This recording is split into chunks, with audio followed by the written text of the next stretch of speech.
Hello, എല്ലാവർക്കും സുഖമാണല്ലോ. ഇന്നലത്തെ വീഡിയോ ആണ് ഇത്. ഇന്നലെ വീഡിയോ ഇടാൻ വേണ്ടി പറ്റിയില്ല. അപ്പം രാവിലത്തെ ബ്രേക്ക്ഫാസ്റ്റ് വാട്ടർ ആയിരുന്നു. ഞാൻ പറഞ്ഞല്ലോ, കുറച്ച് ദിവസം വെള്ളം കുടിച്ചാൽ മതി എന്നാണ് ഡോക്ടർ പറഞ്ഞത്. അങ്ങനെ പിന്നെ നമ്മൾ ഹോസ്പിറ്റലിലേക്ക് പോകാൻ വേണ്ടി ഇറങ്ങി. ഇതാണ് ഹോസ്പിറ്റൽ കാർഡ് കേട്ടോ. ഈ ഒരു കാർഡ് ഉണ്ടെങ്കിലേ അവിടെ എൻട്രി തരുള്ളൂ. അതിൻ്റെ കൂടെ തന്നെ നമുക്കൊരു അപ്പോയിൻമെൻറ്റിൻ്റെ മെസ്സേജോ അല്ലെങ്കിൽ ലെറ്ററോ വരും. അത് നമ്മൾ പ്രിൻ്റ് എടുത്തിട്ടോ അല്ലെങ്കിൽ ഫോണിലാണെങ്കിലും കാണിച്ചു കൊടുത്താൽ മതി. എന്നാൽ മാത്രമേ നമുക്കതിൻ്റെ ഉള്ളിൽ പ്രവേശിക്കാൻ പറ്റുള്ളൂ.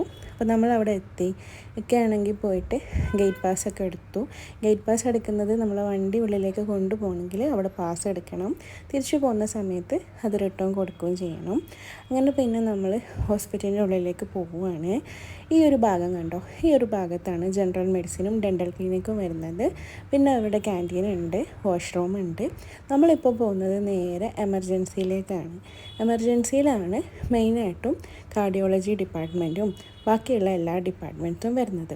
ഇവിടെ neuro surgery, neurology, paediatric, ENT, ortho, general surgery, gynaecology ഇതൊക്കെയാണ് ഇവിടെ വരുന്നത്. മെയിനായിട്ടും കാർഡിയാക്കിൻ്റെ ആണ്. കാർഡിയാക്ക് യൂണിറ്റ് വളരെ വലുതാണ് കേട്ടോ. പിന്നെ കൗൺസിലിംഗ് റൂം ഉണ്ട്. അങ്ങനെ പിന്നെ ഞാനിവിടെ കാർഡിയാക് സയൻസിൽ വന്നു. ഇവിടെ റിസപ്ഷനിൽ പോയിട്ട് നമ്മൾ ആദ്യം ടോക്കൺ എടുക്കണം. ടോക്കൺ എടുത്തതിൻ്റെ ശേഷം ഇന്ന് എന്തൊക്കെയാണ് ചെയ്യാനുള്ളത് എന്നുള്ളത് അവർ പറഞ്ഞു തരും. അപ്പോൾ ആ ഒരു ടോക്കൺ എടുത്തിട്ട് ഒരുപാട് റൂംസ് ഉണ്ട്. ആ ഒരു റൂംസിലൊക്കെ നമ്മൾ പോകണം. ഫസ്റ്റത്തെ റൂം എന്ന് പറയുന്നത് എക്കോൻ്റെ റൂമാണ്. അവിടുന്ന് നമുക്കൊരു ഡ്രസ്സ് തരും. ഈ ഒരു ഗൗണ് നമ്മൾ ഇട്ടിട്ട് വേണം ബാക്കിയുള്ള എല്ലാ ടെസ്റ്റിനും പോകാൻ വേണ്ടിയിട്ട്. അങ്ങനെ ഫസ്റ്റ് എക്കോ കഴിഞ്ഞു, ECG കഴിഞ്ഞു. അടുത്തത് ആൻജിയോഗ്രാം ഒക്കെ ചെയ്യാൻ വേണ്ടി പോവുകയാണ്. അവസാനം ആൻജിയോഗ്രാമും ചെയ്തു. ആൻജിയോഗ്രാം എങ്ങനെയാണ് ചെയ്യാമെന്ന് അറിയാമായിരിക്കുമല്ലോ അല്ലേ. കൈൻ്റെ നരമ്പിലൂടെ ഒരു വെയിനിൽ ഇഞ്ചക്ഷൻ ചെയ്തിട്ടാണ് നമുക്ക് ആൻജിയോഗ്രാം ചെയ്യുന്നത്. നല്ല പെയിനായിരുന്നു.